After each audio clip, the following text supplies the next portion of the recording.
Today, outerwear is about freedom. We choose oversized down jackets, light coats, parkas, jackets, bombers, sweaters, and change our mood depending on the season. But just 150 years ago, everything was different. Outerwear was heavy, bulky, multi-layered. Coats weighed kilograms, skirts even more.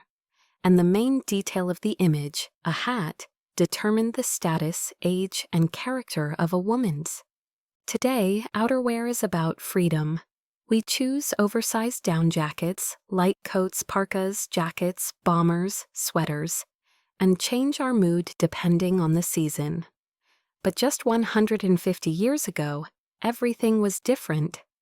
Outerwear was heavy, bulky, multi-layered. Coats weighed kilograms, skirts even more. And the main detail of the image, a hat, determined the status, age, and character of a woman's. At that time, the only way for a woman was to learn a trade. If she didn't learn to sew, she wouldn't survive. At the age of 14, Caroline was already working as an apprentice. She steamed felt, sewed flowers, and twisted ribbons. Most importantly, she observed, one day a rich lady came to the workshop, notorious for her capricious nature. She tried on dozens of hats, discarding each one. The workers trembled with fear of losing the client. Then Caroline stepped forward. She took a piece of felt, a pair of scissors, and, in front of the woman, began cutting the fabric live, without making any markings. Within minutes, the client was wearing a delicate hat that perfectly complemented her face. The woman whispered in disbelief, "It's impossible, but it's perfect." This is how the legend of the fashion designer who creates hats out of thin air was born. From that day on, the entire Boulevard Madeleine was talking about Caroline. In 1865, Caroline opened her own salon. It quickly became a place where people came for uniqueness, not for a piece of clothing, but for an image. She worked quickly, confidently, and quietly. Her clients said, "She doesn't sew, she sculpts." Her hats were so unique that they were stolen from her wardrobe. The newspapers reported that an actress from the Comédie Française saw Reboux' hat at a reception and fell in love with it so much that she stole it. Reboux said, "If my hats are being stolen, they must be worth the risk." Here's another unusual story. One day, a woman in a simple coat entered the salon. She wanted a hat for a horseback ride and asked only Caroline to work on it. Reboux created the model quickly and confidently, but at the end, the customer quietly said, "I am Eugenie, the wife of Napoleon III.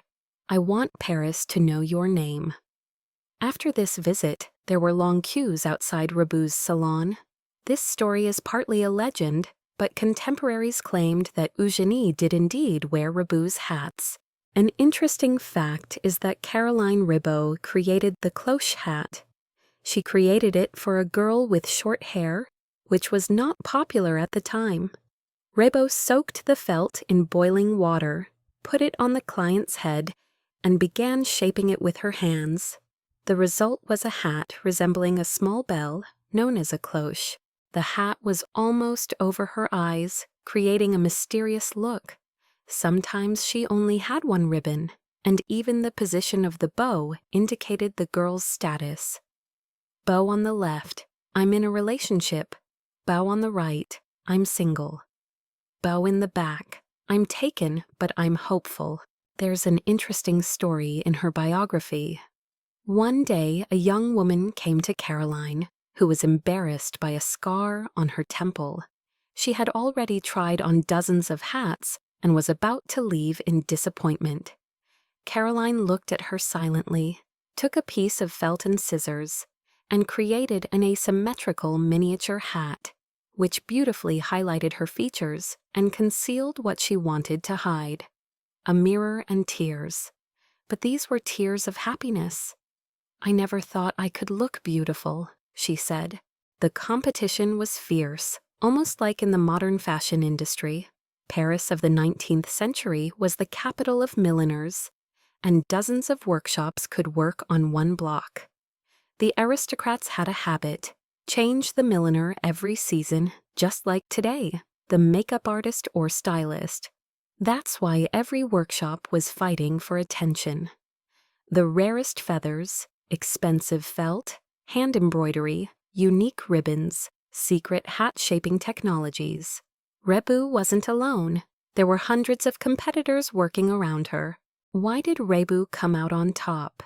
She had 3 advantages that others couldn't match. 1. She worked directly on the client's head. This was revolutionary. Others made the hat in advance.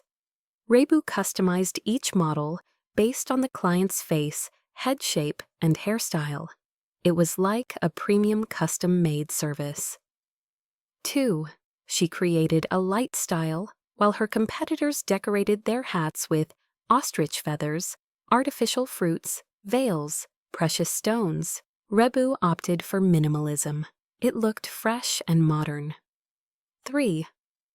The clientele talked about her. In a world without advertising, the best advertisement is a rich woman who said to a friend, "It's Madame Reboux's hat." Her name spread faster than the ads. Competitors tried to copy the design, lure customers, lower prices, publish rumors, rent a room next to her salon.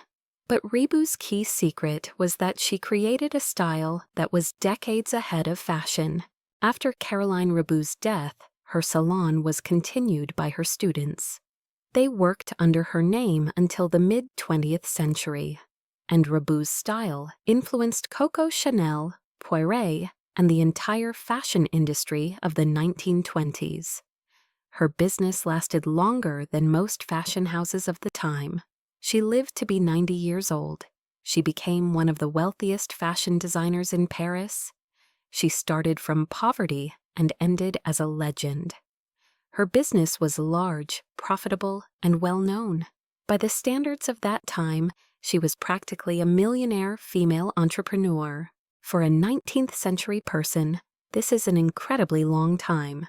She witnessed the Second French Empire, the Franco-Prussian War, the Paris Commune, the rise of Belle Époque fashion, World War I, the advent of cars, cinema, and modern fashion. In fact, she lived through 3 eras and saw her own ideas become classics.